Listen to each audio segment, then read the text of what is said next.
오늘 예배 가운데 오신 여러분들을 사랑하고 축복합니다. 오늘 말씀의 제목은 신앙의 4가지 단계입니다. 신앙생활은 출발이 있고 뿌리를 내리고 그리고 성장하고 완숙해지는 4가지 과정이 있습니다. 오늘 본문에 보니까 많은 그리스도인들이 예수님 믿고 구원받은 것을 신앙생활의 전부라고 생각합니다. 그러나 예수님 믿고 구원받는 것은 신앙생활의 출발입니다. 신앙은 구원 그 이유가 중요합니다. 출애굽기에 보면 6월절 어린 양의 피로 우리가 구원을 받았습니다. 그러나 그것이 끝이 아닙니다. 시작입니다. 홍해를 건넜습니다. 세례를 받고 그 다음에 광야에서 훈련을 받고 그리고 시내산에서 하나님의 자기 계시인 계명의 말씀을 받고 하나님과 언약을 맺고 그리고 성막을 짓게 해서 하나님과 동거하는 그리고 하나님과 교제하는 예배 그리고 그것을 통하여서 하나님의 복이 흐르는 것을 우리는 보게 됩니다. 이처럼 신앙생활은 점점 깊이 있는 하나님과의 만남의 단계로 가는 것입니다. 그리고 우리가 하나님의 통치 대행자가 되는 것입니다. 그리고 우리를 통하여서 하나님의 뜻과 계획이 완성되는 것입니다. 할렐루야. 오늘 본문 말씀은 에베소 성도들의 신앙이 성장하기를 원하는 바울의 기도 내용입니다. 바울은 에베소 성도들을 위해서 기도하면서 에베소 성도들의 신앙이 점점 자라서 하나님의 모든 충만하신 것으로 너희에게 충만하게 하시기를 구하노라 그렇게 했습니다. 오늘 말씀을 통해서 바울이 제시한 신앙의 4가지 이 단계를 살펴보면서 우리의 신앙의 단계가 어디쯤에 있는지 그리고 우리가 완숙한 신앙의 경지로 나가고자 하는 기도 제목을 가질 수 있기를 축원합니다. 첫째, 믿음이 세워지는 단계입니다. 우리 17절 상반절 말씀을 우리 같이 한번 보겠습니다. 17절 상반절 말씀입니다. 시작. 믿음으로 말미암아 그리스도께서 너희 마음에 계시게 하시옵고 아멘. 신앙생활의 출발은 믿음으로 말미암아입니다. 믿음으로 말미암아. 이 믿음은 무엇입니까? 이 믿음을 통하여서 우리 주 예수 그리스도께서 우리 마음에 계시게 하는 것입니다. 그런데 중요한 것은 이 믿음은 내가 만들어낸 것이 아니라 하나님이 주신 선물이라는 사실입니다. 고린도전서 12장 3절에 보니까 성령으로 아니하고는 누구든지 예수를 주시라 할 수 없느니라 그렇게 했습니다. 또 에베소서 2장 8절은 이것은 너희에게서 난 것이 아니요 하나님의 선물이라 그랬습니다. 이것은 문맥 구조상 보면은 바로 믿음은 그 뜻입니다. 여러분 믿음은 하나님의 선물입니다. 우리가 예수님을 우리 인생의 구주로 영접한 것은 성령에 의해서입니다. 우리의 지식이 아니라 우리의 의지가 아니고 우리의 결단에 의해서가 아니라 하나님이 주시는 은혜를 받아서 예수님을 우리 마음에 계시게 한다는 사실입니다. 구원은 결코 내가 노력해서 취득한 공로가 아닌 것입니다. 우리의 구원을 가져오는 믿음은 내가 의지하고 결단한 것이 아닌 것입니다. 하나님의 강압적인 사랑으로 우리가 구원을 받은 것입니다. 우리 이 사실을 깊이 있게 깨달아야 합니다. 오늘 여기에 앉아 계신 우리 성도님들을 가만히 살펴보면 하나같이 다 하나님의 강압적인 사랑에 의해서 우리가 교회에 나왔고 신앙생활을 시작했습니다. 신앙생활은 철저히 수동적입니다. 우리 김미숙 성도님이 저기 앉아 계시는데 이분은 교회만 오면 눈물이 난대요. 하나님의 은총이지요. 우리 기용근 집사님이 계시는데 저분은 기업이 부도가 나서 정말 인생의 절대 절망에 이 자리에 앉아 있다가 하나님의 부르심을 받아서 예배를 드렸고 신앙생활을 시작했습니다. 이번에 세례 받았던 우리 정직수 성도님들도 뇌수술을 받아야 하는데 하나님께서 2년을 연장해주는 하나님의 음성을 듣고 교회에 나오기 시작한 것입니다. 우리 주정숙 성도님도 그렇습니다. 여호와 증인으로 다니다가 교회 다니는 성도들 보면서 상처를 많이 받아서 나는 교회 절대 안 다니는다 그랬는데 자녀가 믿음의 결혼을 하고 자녀를 따라서 교회에 나오면서 하나님이 은혜를 주시니까 오늘 이곳에 앉아서 이제는 세례까지 받고 주의를 거룩히 구별하여 지키는 믿음을 갖게 된 것입니다. 할렐루야.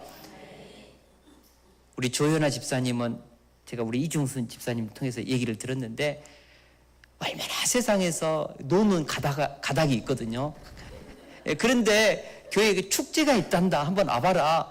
연예인 보러 왔다가 그날 은혜 받고 지금 교회 잘 다니고 있지 않습니까? 다 그런 것입니다. 우리 최선희 사모는 고돌이 치다가 돈 다 이렇게 그냥 잃어버리고 어쩔 수 없이 야, 교회나 가자. 그래가지고 가가지고 거기서 예수님 만나고.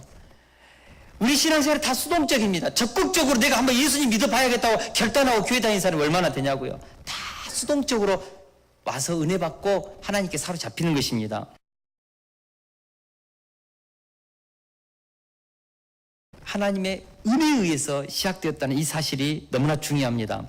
바울 사도는 믿음으로 말미암아 그리스도께서 너희 마음에 계시게 하시옵고라고 했습니다. 여기서 계시게 하시옵고라는 말은 헬라어로 카토이케오라는 말로서 예수님이 들어오셔서 손님으로 계시다 얼마 후에 떠나는 그런 개념이 아니라 영구적으로 우리 속에 거하는 그런 개념입니다. 구원받는 믿음이란 예수님이 내 안에 들어오셔서 내 마음과 생각을 지배하도록 내 마음의 왕자의 자리를 내어드리는 행위입니다. 여러분, 내가 예수님을 영접했다, 이것은 단순하게 내가 예수님을 안다, 그런 개념이 아닌 것입니다. 예수님을 안다, 히브리어로 야다라는 말인데 부부가 서로 아는 것이 관계입니다. 깊이 있는 관계입니다. 한 몸을 이루는 관계입니다. 야다. 여러분, 이 나리지 지식적인 개념으로는 많은 사람들이 예수님 다 압니다. 하나님 다 압니다. 마태복음 8장 29절에 보니까 귀신도 예수님을 하나님의 아들이여라고 외쳤습니다. 또 야고보서 2장 19절에 보니까 내가 하나님은 한 분이신 줄을 믿느냐 잘하는도다. 귀신들도 믿고 떠느니라 라고 했습니다. 여러분, 귀신도 지식적으로는 하나님이 누구인지 예수님이 누구인지 잘 알고 두려워합니다. 우리 마음에 하나님이 이 그리스도가 계시었고, 이 말은 예수님이 우리 마음에 오셔서 우리 마음의 왕자의 자리에 딱 차지하는 것을 뜻합니다. 그리고 우리는 예수님의 그 왕자의 자리에 계시는 그 예수님에게 우리가 무릎 꿇고 순종하는 상태를 말합니다. 사랑하는 동역자 여러분, 마음에 계신 예수님께 내 삶의 주권을 이양했습니까? 예수님이 오셔서 내 마음과 생각을 통치하고 계십니까? 믿음의 첫 번째 단계는 주님이 내 마음의 왕자를 차지하고 계시는 상태에 있는 것을 말합니다. 예수님의 손님이 아니라 주인으로 왕으로 계시는 것입니다. 이 작업이 되지 않으면 예수님이 내 마음에 오셔서 우리의 심령을 다룹니다. 그래서 우리가 우리 마음 가운데 예수님이 내 마음의 주인이요 왕으로 계시기까지 계속적으로 우리를 다루어서 우리가 두 손 두 발 다 들고 우리 주님 앞에 항복하는 그런 상태에 이르도록 한다는 것입니다. 결국 주님이 왕이십니다. 내 마음의 왕자에 앉으셔서 나를 통치해 주옵소서, 이 고백을 하게 될 때까지 훈련하고 연단하실 것입니다. 신앙생활의 출발, 믿음의 출발은 예수님이 내 마음의 주인이 되고 왕이 되었을 때 출발하는 것입니다. 예수님이 내 마음의 왕이 되시고 내 삶의 주권이 예수님께 이양되었을 때 그 다음 두 번째 단계로 신앙은 나아갑니다. 바울은 우리 믿음의 두 번째 단계에 대해서 이렇게 말합니다. 17절 하반절에서 18절 말씀 우리 같이 한번 읽어보겠습니다. 시작. 너희가 사랑 가운데서 뿌리가 박히고 터가 굳어져서 너희 모든 성도와 함께 지식에 넘치는 그리스도의 사랑을 알고. 믿음의 두 번째 단계가 무엇이죠? 믿음의 뿌리가 내리는 단계입니다. 저를 따라서 하겠습니다. 믿음의 뿌리가 내려야 합니다. 아멘. 신앙의 첫 번째 단계가 믿음이 세워지는 단계라면 이제는 그 믿음이 뿌리를 내리고 터가 굳어지는 두 번째 단계로 가야 합니다. 여기서 뿌리가 박히다는 말은 나무에 대한 비유입니다. 나무는 견고하게 세워지기 위해서는 위로 자라는 것보다 밑으로 뿌리를 내리는 것이 중요합니다. 밑으로 뿌리를 내리는 일에 소홀히 하는 나무는 태풍이 불 때 쉽게 넘어지거나 심지어 뿌리까지 뽑히는 것을 보게 됩니다. 우리가 산행을 하다 보면 태풍이 불었을 때 막 나무가 넘어지고 심지어는 뿌리까지 뽑히는 나무를 제가 본 적이 있거든요. 보편적인 특징은 나무가 뿌리를 깊이 있게 내리지 못하고 퍼지는 것을 봅니다. 땅이 바위가 있어가지고 바람이 불면 막 픽픽 넘어집니다. 신앙은 뿌리를 내려야 합니다. 깊이 있게 내려야 합니다. 할렐루야. 또 터가 굳어진다는 말은 건축을 비유한 것입니다. 고층 건물을 지으려면 지하로 그 높이에 합당한 만큼의 깊이를 기초공사를 해야 합니다. 우리 그 63 빌딩을 세울 때 2년 동안을 기초공사를 했다고 그래요. 지하공사 2년 동안. 우리 교회는 3개월 만에 지어졌습니다. 이런 건축은 3개월이면 지어요. 그러나 63 빌딩 정도 되면요, 지하로 50m를 파고 들어가서 2년 동안을 기초공사를 견실히 해야 합니다. 우리는 위로 올리는 것에 관심이 많습니다. 그러나 올라가는 일보다 내려가는 일이 먼저입니다. 우리 삶 가운데 뿌리를 내리는 작업, 터가 굳게 하는 작업이 더 먼저입니다. 우리는 자꾸 위로 올라가기를 원합니다. 우리는 자꾸 높이 쌓아올린 일이 급급합니다. 뭔가를 보여주기 위해서 자꾸 외적인 치장을 하는데 공을 들입니다. 그러나 위로 자라는 것보다 먼저 뿌리를 내리는 것이 더 중요합니다. 먼저 기초공사를 견실한 후에 높이 쌓는 것입니다. 영적인 원리도 동일합니다. 하나님은 우리의 신앙을 쌓기 전에, 우리의 열매를 주시기 전에 뿌리가 내리도록, 터가 굳어지도록 우리를 훈련하는 것입니다. 중국 국동지방에 자라나는 모소라는 희귀한 대나무가 있습니다. 그 지역의 농부들은 이 모소라는 대나무를 정성스럽게 키워서 큰 소득을 낸다고 합니다. 이 모소라는 대나무는 씨앗을 뿌리고 나서 싹이 나는데 4년 동안을 3cm밖에 자라지 않는다고 합니다. 잘 보이지도 않아요. 그래서 타지박에 있는 사람들은 정성스럽게 이 대나무를 가꾸는 그 지역 사람들 보면서 이해가 되지 않는다고 그럽니다. 그러나 4년이 지나고 5년째가 되면 이 3cm밖에 되지 않은 이 대소라는 대나무가요 16m를 자란대요. 불과 6주 만에. 여러분 놀라지도 않네요. 생각해 보세요. 이 벌판에 3cm밖에 안 되는 이 나무가 갑자기 6주 후에는 16m나 되는 거대한 대나무 숲을 이룬다고 생각해 보세요. 이거 기적이지 않습니까? 중요한 것은 땅 위에 아무 일도 없어 보이던 4년 동안 나무는 보이지 않는 땅속에 엄청나게 뿌리를 뻗친다는 사실입니다.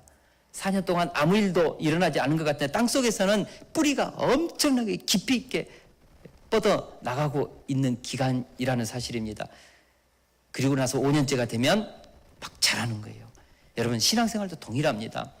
우리 신앙생활이 뿌리를 내려야 합니다. 터가 굳어져야 합니다. 그래서 어느 순간인가 우리는 엄청난 기적의 인생을 살고 있는 것입니다. 성경의 인물들을 보십시오. 아브라함은 25년 동안 뿌리를 내리는 시간을 가졌습니다. 모세는 40년 동안 하나님의 다루심을 받고 뿌리를 내리는 시간을 가졌습니다. 80년의 세월 동안 아무런 열매가 없었습니다. 다윗은 10년이 넘도록 광야에서 주걱둥설둥하면서 비참한 인생을 살아내야 했습니다. 그 주옥 같은 시편이 다 뿌리를 내리는 그 광야 기간 동안 쓴 것이지 않습니까?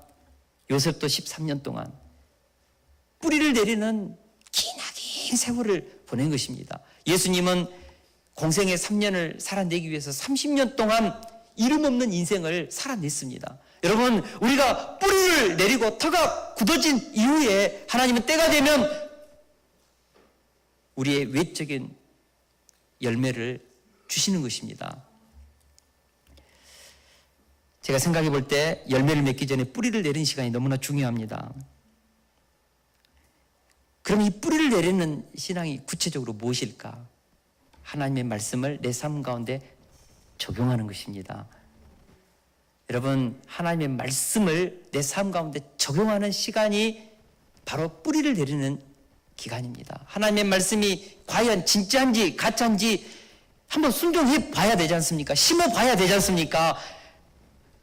배추씨와 무씨는 삐셋해가지고 잘 몰라요. 물론 농부에게 물어보면은 가르쳐 줍니다. 이건 비추시고 무시고. 그러나 이런 지식으로 얻는 것은 쉽게 헷갈립니다. 그러나 알아보는 또 한 가지 방법이 있습니다. 뭐죠? 직접 심어보는 것입니다. 그리고 자라나는 것을 볼 때 그 열매를 보면서 이건 비추시구나, 이건 무시구나, 확실한 게 각인되고 잊혀지지 않는 것이죠. 하나님의 말씀이 진리인지 가짜인지 한번 우리 삶 가운데 적용해 보시고 그 말씀이 진리라는 것을 우리가 깨달을 때 뿌리를 내리고 터가 굳어진다는 의미입니다. 제가 교회를 개척하면서 느끼는 사실입니다. 교회를 개척하면 가장 먼저 교회 빛받기를 원하고 교회가 어느 정도 세워지면은 그 다음에 우리는 세계 선교하고 다른 사람들에게 돕고 그러지 않습니까? 근데 우리 교회는 교회를 건축하고 나서 곧바로 세계 선교 시작했습니다. 후원하기 시작했습니다. 선교사님도 파송했고요. 매월 120만 원이 넘는 물질을 우리는 세계 선교를 위해서 지출하고 있습니다. 뿐만 아니라 우리는 교회를 세우고 나서 곧바로 국내 선교를 시작했습니다. 여러분, 매년마다 500만 원의 물질을 우리가 들여가지고 교회 하나를 돕는 건 쉬운 일이 아닙니다. 그러나 우리가 먼저 하나님 우리에게 주시는 은혜를 받아서 심을 때 하나님께서 이 교회를 세워주는 것을 경험합니다. 선교사님을 파송하니까 하나님께서 또한 필요한 물질도 또 공급해 주시는 것을 보게 됩니다. 어렵고 힘들 때 하나님 우리 무너지면 키르기스탄에 있는 우리 이군사 선교사님 와야 됩니다. 우리 모진원 전도사님이 또 중국 선교사로 준비하고 있지 않습니까? 하나님께서 또 우리 지경을 넓히는 것이죠. 파송할 때 하나님께서 또 우리에게 은혜를 주십니다. 할렐루야. 심어야 합니다. 심어야 합니다. 말씀을 내 삶 가운데 적용시키면 하나님은 그 말씀이 구체적으로 우리 삶 가운데 일하시는 것을 경험하는 것이죠. 제가 교회를 개척하면서 그 비밀을 깨달았습니다. 내 인생을 살아보면서 하나님의 말씀이 진리인지 아닌지 순종해보고 심어보고 이것이 진리구나. 그래서 저는 흔들리지 않습니다. 웬만한 환난과 고난, 심지어는 질병이 오고 이해할 수 없는 사건이 와도 그것 때문에 하나님께 불평원망하지 않습니다. 뿌리를 내리는 것입니다. 할렐루야. 여러분 신앙이 뿌리를 내렸습니까? 터가 견고합니까? 때가 되면 하나님께서 열매를 주십니다. 30배, 60배, 100배 우리가 상상할 수 없는 부유한 하늘의 신령한 복을 우리에게 주십니다. 저는 그것을 믿습니다. 저는 우리 세속교회 성도님들이 뿌리가 내려져서 이해할 수 없는 고난과 사건 앞에서도 뜻이 있겠지. 그래도 하나님은 나를 사랑하십니다. 하나님의 흔들림 없는 사랑을 확신하고 합력할 선을 이루실 것을 붙잡고 나아갈 수 있는 흔들리지 않는 견고한 신앙이 될 수 있기를 축원합니다. 셋째, 믿음이 성장하는 단계입니다. 우리 19절 상반절을 같이 한번 읽어보겠습니다. 시작. 그 너비와 길이와 높이와 깊이가 어떠함을 깨달아. 여기까지요. 신앙의 세 번째 단계는 우리 신앙이 확장, 성장하는 단계입니다. 자, 보십시오. 믿음이 세워졌습니다. 그죠? 예수님이 우리 마음의 왕자의 자리에 계십니다.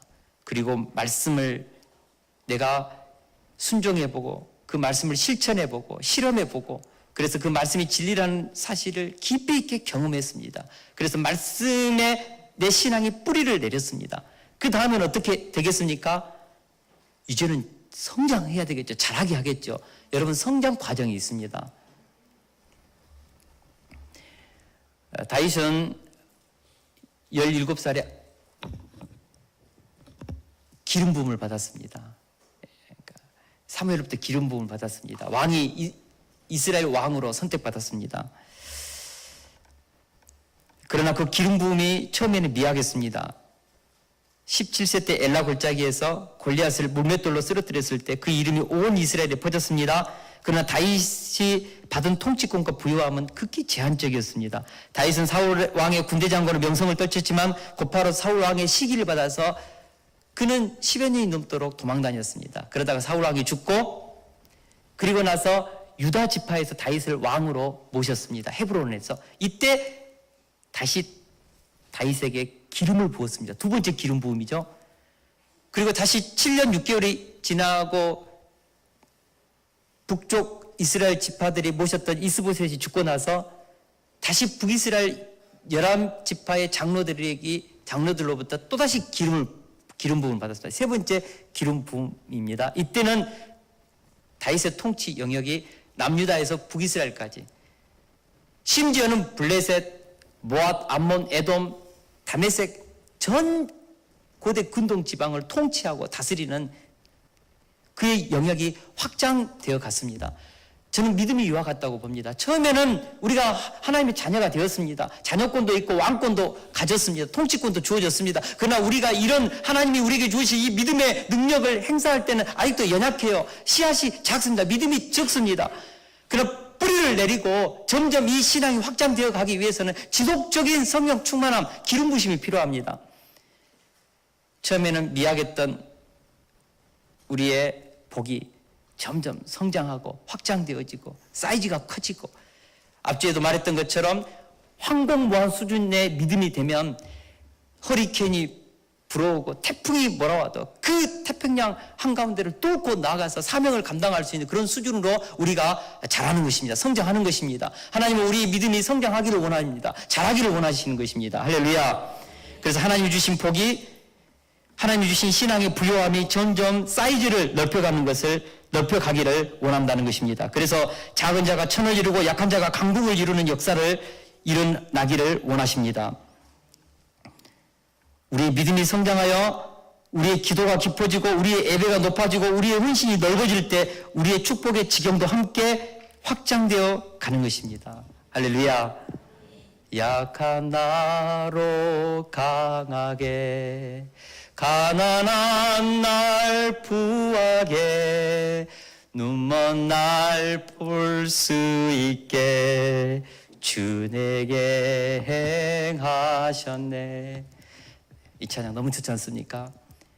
약한 나를 강하게 하시고 가난한 나를 부욕해 하시고 하늘의 모든 신령한 복을 우리에게 부어주시기 위해서 우리의 믿음의 사이즈, 기도의 사이즈, 우리 신앙의 사이즈를 넓혀가시는 하나님, 성장시키시는 하나님, 하나님의 사랑의 높이와 깊이와 넓이를, 부피를 지속적으로 키워나가시는 하나님.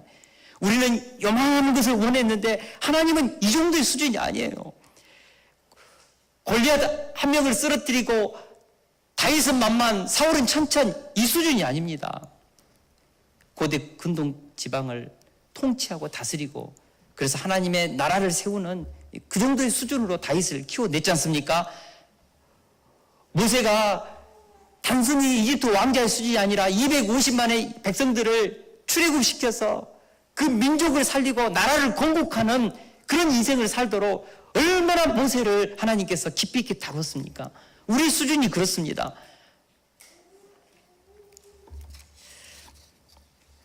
제 인생을 돌아보니까 참 제가요 굉장히 열등감이 많습니다. 어느 정도로 심하냐 하면, 제가 대학 1학년 때 신입생 오리엔테이션 때 앞에서 자기소개를 해야 되잖아요. 앞이 캄캄하고 사람이 안 보이는 거예요. 자기소개를 못했습니다. 겁 많고 소심하고 그죠? 이기적이고, 제 사모가 그러거든요. 당신은 자기밖에 모른다고. 제가 굉장히 이기적입니다. 그런 하나님께서 이런 정말 패역하고 이기적이고 자기밖에 모르는 이 악하고 패역한 인간을 하나님께서 변화시켜서 오늘 목양자의 인생을 살게 하지 않습니까? 이거 저는 기적이라고 생각합니다. 할렐루야. 기적입니다. 내 믿음을 성장시켰습니다. 하나님께서. 하나님은 우리의 믿음을 주시고 나서 우리를 훈련하여 키우십니다. 출애굽기에 보면 하나님께서 이스라엘 백성들을 광야로 데리고 가가지고 5가지 훈련을 시키지 않습니까? 첫 번째 훈련은 수르 광야에서 물이 다 했는데 그 물이 뭐예요? 쓴물이었습니다. 이 쓴물을 나무를 던져라. 그랬더니 단물이 되었습니다. 무엇을 말합니까? 우리 신앙의 기대치가 막 깨지는 거예요. 은혜 단계에서는 하나님께서 우리 기도도 잘 들어주시고, 너무나도 하나님께서 우리를 마음만 먹어도 기도가 응답됩니다. 그러나 이제는 신앙이 조금 자라면 훈련 단계에 딱 들어가면요, 막 기대치가 무너져요.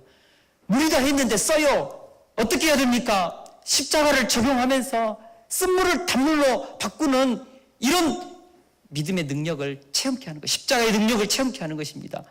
신광야에서 가져왔던 음식이 다 떨어졌습니다. 배고파 죽겠다고 하나님 앞에 불평원망했지 않습니까? 하늘에서 만나가 내리기 시작했습니다. 경제 문제로 우리를 다루는 것입니다. 공급자가 이제는 바로, 애굽에서는 바로였지만 광야에서는 하나님이다. 내가 너희 인생의 공급자다. 40년 동안을 가르쳤습니다. 여러분, 훈련입니다. 훈련. 르비딤에서는 반석을 쳐서 생수를 터뜨려서 마시게 했습니다. 신앙이 드라이해지고 번아웃 될 때가 있습니다. 너무 힘들 때가 있습니다. 교회 다니기 싫을 때가 있습니다. 성도들에게 상처받고 정말 어쩔 때는 꼴도 보기 싫을 때가 있습니다. 어떻게 해야 됩니까? 반석을 쳐서 샘물을 마셔야죠. 내 기쁜 곳으로부터. 그렇게 해서 신앙에 드라이해지고 번아웃 때는 이 신앙을 다시 한번 회복하는 단계를 거치는 것이 광야훈련입니다. 광야훈련. 르비딤에서 또 아말렉 족들이 막 와가지고 약점을 물고 늘어뜨리지 않습니까? 우리 인생의 까다로운 사람, 원수, 우리의 삶 가운데 아픔을 주고 상처를 주는 사람들, 인간관계 어떻게 해야 합니까? 혈과 육으로 싸울 수 없지 않습니까? 모세가 손을 들어서 기도하면 여호수아가 아말렉을 이기고 기도의 손이 내려가면 졌습니다. 무엇을 말합니까? 우리를 까다롭게 하는 원수관계는, 인간관계는 기도로 풀어야지 혈과 육으로 절대 풀리지 않습니다. 내 혼자 힘으로 이길 수 없으면 아론과 후리를 대동해서 함께 중보기도해야 합니다.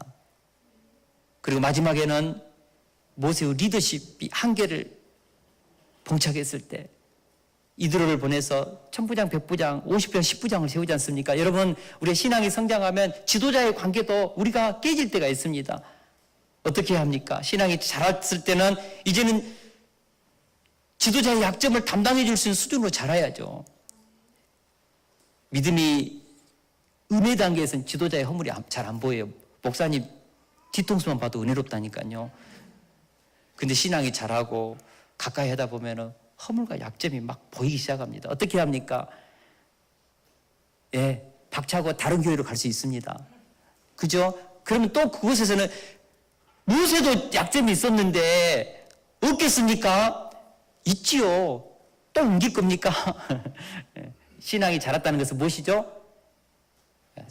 지도자의 약점을 담당할 수 있는 내가 천부장, 백부장, 50편, 10부장이 되어서 이제는 함께 드림팀을 이루어서 하나님을 섬길 수 있는 수준으로 내가 자라는 것입니다. 할렐루야. 신앙의 연단입니다. 과정이 있습니다. 여러분, 신앙생활 하면서 고난은 필수 과정입니다. 고난 없는 신앙생활 없습니다. 실패 없는 신앙생활 없습니다. 모든 그리스도인들은 다 성장하기 위한 광야 훈련이 있습니다. 고난의 학교 통과해야 합니다. 고난의 과정 통과해야 합니다. 오늘 제가 제 신앙 간증 많이 해서 죄송합니다. 제가요, UBF라는 선교단체 만나가지고 처음에는 좋았는데 얼마나 사명이 많은지 공부도 못하고 맨 전도하러 다니고 그러면서 제 마음 가운데 불평이 생겼습니다. 나는 UBF 만나서 내 인생 망했다. 어떻게 하면 빠져나올 것인가. 제가 예전에 그런 간증했지 않습니까? 한 번은 선교사로 파송하는데 선교사의 길은 안 열리고 친구들은 막 좋은 직장 다니고 자가용 몰고 다닐 때 저는 오토바이 몰고 신문 배달했다니까요. 하루는 오토바이 고장나고 뒤에다가 신문 가득 싣고 하이바 모자 벗기고 파카 옷 입고 아침에 탁 나오는데 수많은 학생들, 직장인들 올 때 내 처지가 얼마나 참 초라하든지 제가 나 하나님 만나가지고 내 인생이 이 모양 됐습니다. 왜 성교의 문을 안 열어주시고 내 인생이 이렇게 지금 무너졌습니다. 그러면서 그날 인턴 모임 안 나고 이불 뒤집어 쓰고 그날 하루를 제가 방콕했다니까요. 그런 적도 있었습니다. 훈련이 있습니다. 여러분, 훈련이 있습니다. 훈련이 있습니다. 제가 세속교회 43살에 개척을 시작했습니다. 선교단체에서 10년, 모더니교에서 3년, 서강주교에서 2년, 동강교에서 6년 훈련 받았습니다. 신학교에서 3년 NDB 과정, 2년 신학 석사 과정, 3년 신학 박사 과정 공부했습니다. 준비하는 시간들, 그러면서 광야훈련을 통과하면서 저도 믿음이 자란 것이죠. 이제 우리 교회 성도님들이 거의 150여 명 됩니다. 아이들까지 포함해서 얼마나 어깨가 무거운지 모릅니다. 그러나 하나님께서 이 허물 많고 부족하고 열등감 심했던 저를 모량자로 삼아서 영혼을 품고 섬기고 살리는 인생을 살게 하지 않습니까? 기적이지요. 저는 이것을 기적이라고 생각합니다. 6년 동안 교회 사택에서 우리가 지금 살고 있거든요. 우리 생활 없습니다. 언제 성도님들 문 열고 들어올지 모르니까요. 항상 깨어있는 삶. 깨어있는 삶. 주일을 마치면요, 집이 폭탄입니다. 다 치해야 됩니다. 예배 때마다 우리 아이들이 올라오지 않습니까? 여러분, 근데 이것이 힘들다, 못해 먹겠다, 그것이 아닙니다. 이런 것을 가정을 오픈하고 섬길 수 있는 훈련을 통하여서 제 신앙이 자란 것입니다. 감당할 수 있습니다. 얘들 이뻐요. 우리 삶을 온전히 오픈해서 영혼을 섬기고 살리고 세우는 이 일을 이제는 섬기는 인생을 살고 있다는 것입니다. 왜요? 처음부터 그런 것이 아닙니다. 저도 훈련받고 연단받고 통하여서 제 삶의 지경이 넓어진 것입니다. 할렐루야. 가만히 보십시오. 우리 사랑하는 성도들의 삶을, 성숙한 사람들은 바로 이런 살리는 인생을 살고 있습니다. 다 훈련을 통하여서 연단받고 마음이 넓어지고 찢어져서 자기가 없어지고 사라지고 그렇게 해서 다른 사람을 수용할 수 있는 능력들이 다 생긴 것입니다. 그러지 않습니까? 우리 최사모님이 처음부터 막 이렇게 막 섬기는 거 좋아할까요? 그렇지 않습니다. 훈련받고 연단받아서 이런 삶을 산 것입니다. 제가 유배부 다닐 때 우리 교회 스텝 목사님 집에서 우리 최선희 사모님이 거의 식모처럼 같이 옆에 살면서 밥 해주고 양떼들 오면 옆에 섬겨주고 사모님 옆에 도우면서 거의 10여 년 동안을 그 집에 같이 살면서 섬김의 훈련을 받았거든요. 저분이 제 아내가 될 줄 어떻게 알았겠습니까? 제가 다니면서 참 힘들겠다 그랬는데 그 훈련을 통하여서 사모로서 훈련되어서 이제는 천만인의 어미 리브가의 마음을 가지고 영혼을 섬기고 자녀들을 살리고 교회에 50명이 넘는 우리 아이들의 영혼을 살리는 사모 인생을 살고 있지 않습니까? 뭐이십니까? 훈련받고 마음이 넓어지고 성장하니까 그 일이 가능한 것입니다. 하나님은 우리의 축복의 지경, 하나님의 그 능력의 지경을 넓혀 나가는 것입니다. 뭘 통해서요? 훈련을 통하여서. 여러분, 훈련 받을 때 힘들 때도 있고 아플 때도 있습니다. 그러나 통과하십시오. 때가 되면 열매를 주십니다. 할렐루야. 마지막으로 하나님의 모든 충만이 나에게 충만한 상태입니다. 19절 하반절 보겠습니다. 시작. 하나님의 모든 충만하신 것으로 너희에게 충만하게 하시기를 구하노라. 신앙의 완성 단계입니다. 하나님의 뜻이 내 뜻이 되고 하나님의 계획이 내 계획이 되는 단계입니다. 하나님의 마음이 있는 곳에 내 마음이 있고 하나님의 눈물이 있는 곳에 내 눈물이 있습니다.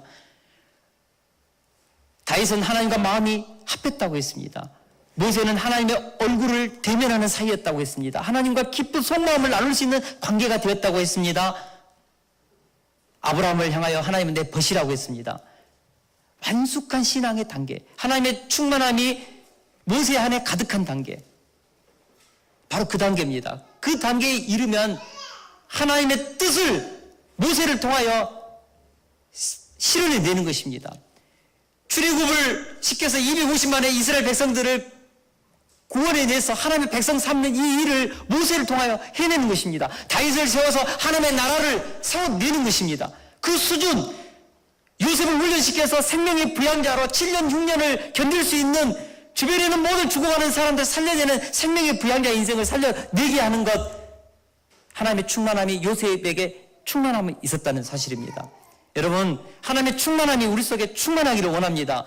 완숙의 단계입니다. 그렇다고 해서 신앙이 완숙의 단계에 이르렀다고 해서 허물과 약점이 없는 것은 아닙니다.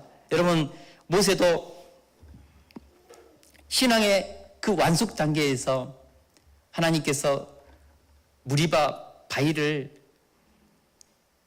하나님의 말씀으로 명하여 물을 내라고 했는데 그때 그냥 화딱지가 나가지고 지팡이로 두 번 꽝꽝 두드리면서 혈기를 부려가지고 가나안 땅에 못 들어갔지 않습니까? 언제요? 모세의 나이 120세, 거의 모세 사역의 후반부입니다.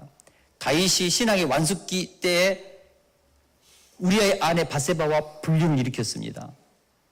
엘리야는 그 신앙의 완숙기에 하나님 앞에 불평하고 원망하면서 죽기를 원한다고, 차라리 나를 죽여달라고 했지 않습니까? 나만 혼자 남았다고. 그 위대한 선지자도 신앙이 번아웃되고 어렵고 힘들면 무너질 수 있습니다. 우리는 연약합니다. 신앙의 경지는 없습니다. 그러나 완숙의 단계는 있습니다. 여러분, 우리가 신앙의 완숙의 단계에 이르러야 합니다. 할렐루야. 완숙의 단계에 이르면 어떤 일들이 일어날까요? 하나님의 능력이 내 안에 흐르고 하나님의 영광이 내 안에 가득하여서 모세는 수건으로 얼굴을 가리는 그런 수준으로 인생을 사는 것입니다. 하나님의 마음에 합한 다윗을 통하여서 원수들이 물러가고 하나님의 나라가 세워지고 백성들을 즐거워하고 춤을 추는 그런 아름다운 나라가 다윗을 통하여 세워지지 않습니까? 여러분, 우리 부모님들이 신앙의 완숙의 단계에 이르면 자녀들이 춤을 춥니다. 부모님의 품속에서요. 자녀들이 살아납니다. 남편이 신앙이 완숙의 단계에 이르면은 아내의 얼굴이 환합니다. 왜요? 행복하니까 해피야. 다시 태어나도 당신하고 결혼하고 싶어요. 이런 일들이 일어난다니까요. 목회자가 신앙이 완숙하고 충만해서 하나님의 뜻이 내 뜻이 되고 하나님의 계획이 내 계획이 되고 하나님의 마음이 내 마음이 되고 하나님의 눈물이 있는 곳에 내 눈물이 있는 이런 수준이 되면 성도들이 춤을 추지요. 그러지 않겠습니까? 우리 신앙이 충만해야 합니다. 그런 단계에 이르면요, 사람이 살아납니다. 하나님의 영광이 그곳에 가득하고 임재가 가득합니다. 가정에도요, 하나님의 기름 부심이 있어서 자녀들의 얼굴이 막 보름달같이 밝고 세상에서 아무리 상처받아도 집에 들어와서 치유되고 회복되고 건강한 자아상을 덧입어서 세상에서 친구들을 살리고 회복시키는 그런 인생을 자녀들도 산다니까요.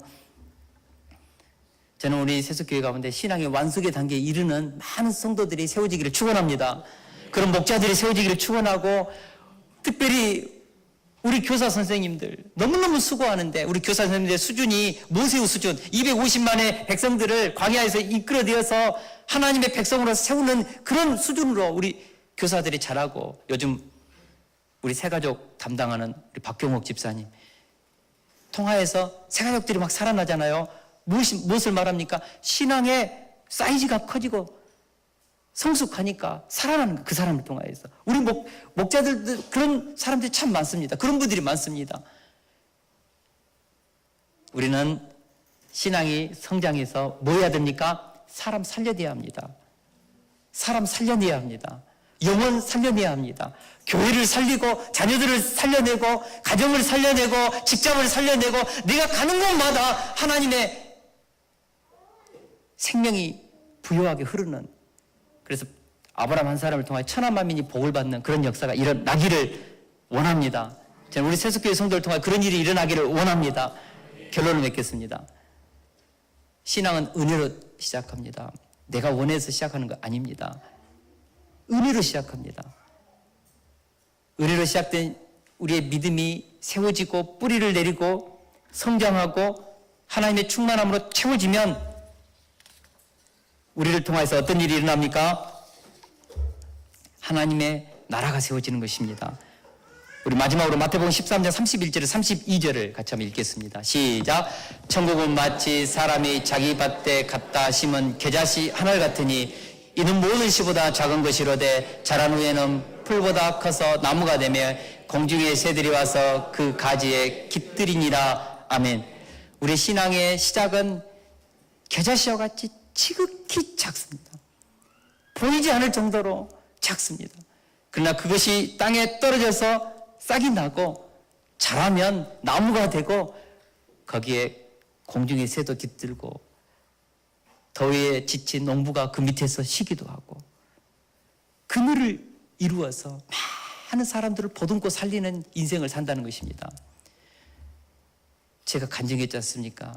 열등감으로 충만하고 사람 앞에서 자기 소개도 못하던 비리비리한 이 꺼벙하고 어리버리한 자가 하나님의 은혜로 작은 믿음의 씨앗이 땅에 떨어져서 자라서 하나님의 훈련과 연단을 통하여 성장해서 이제는 한 교회를 개척하고 영혼을 품고 섬기고 살리고 세우고 그런 인생을 살아내고 있지 않습니까?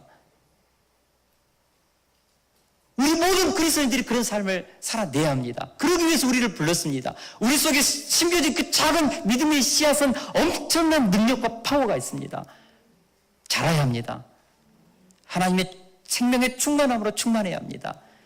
그래서 sonship, 하나님 우리에게 주시는 자녀권 가지고 하나님 우리에게 주시는 통치권, 킹십을 가지고 우리는 하나님의 나라를, 천국을 우리의 삶의 현장에서 here and now 이곳에서 세워내야 합니다.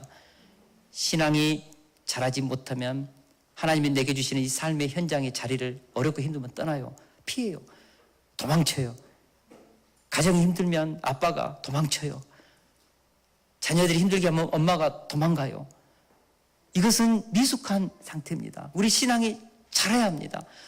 어떤 사람도 품을 수 있는 그런 마음이 돼야 합니다. 할렐루야.